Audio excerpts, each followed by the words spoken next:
So I just put the ledge in, pulled the forms, and slicked it out. I don't want to slick the top. I want the top to be rough so I can get a good adhesion with my thin set. But I slicked the face of it.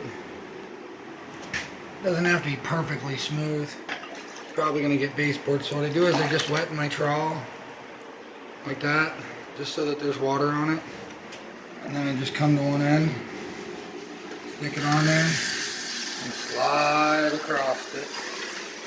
Stick it back on, slide back the other way. Just make sure you put a little pressure so it'll sit there. It's got suction cups, so if this side digs in when you're going this way, you're going to dig into it. So you kind of want to lift up, press with your thumb here, and pull up with your finger just a little bit as you slide.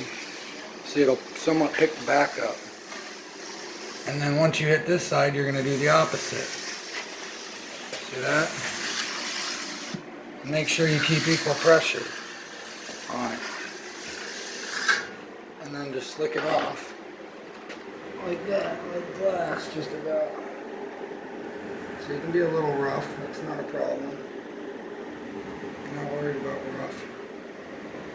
Because it's going to get baseboard, I just didn't want all the, down here where it was sticking out from the form boards. I didn't want that to get left, so I can have a clean edge with my floor and a clean edge with my baseboard. So, yeah, this bathroom had ruined subfloor. I had to pull that up, put new subfloor in it, put a new drain there, new valves, piped all that in. Great stuff to all the holes.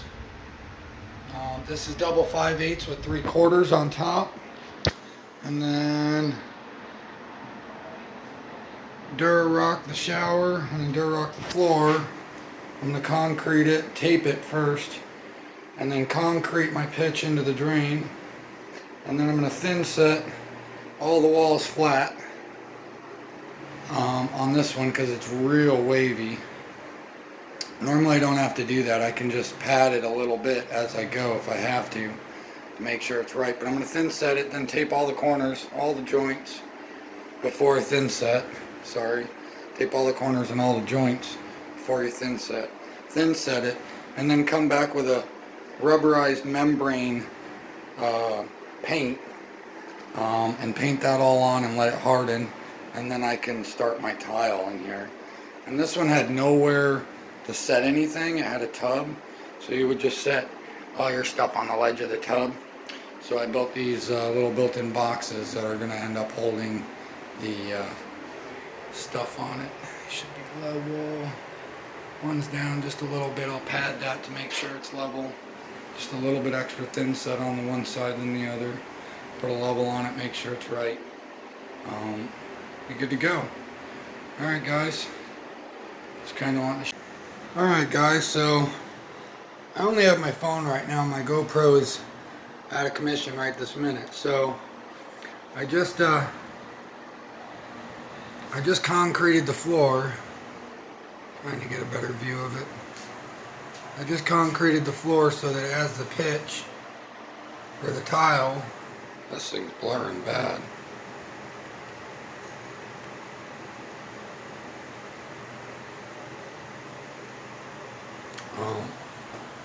So yeah, there it is, like glass down to the drain. So now we just gotta let that dry, and then I can come back and do the rest. There's that outside edge, which is gonna get baseboard or tile on it. I'm not sure what we're gonna do yet. Depends on what we have left. Everything's mesh taped, thin set to flat and level it, make sure it's all level and flat. And then water barrier. Also, when you're doing corner bead drywall in a bathroom, always use glue spray-on adhesive plastic corner bead. It will not rust, so you won't have rust after 10 years or 5 years, and then you're replacing the corner again. So yeah, and I didn't do the corner bead on that window because we're going to trim it like the front window. Show you, I did all the floors in here. I'm sure he's all done, so we're gonna do it trimmed out like this window. I didn't want to go Monday, Mom. Tyler. So this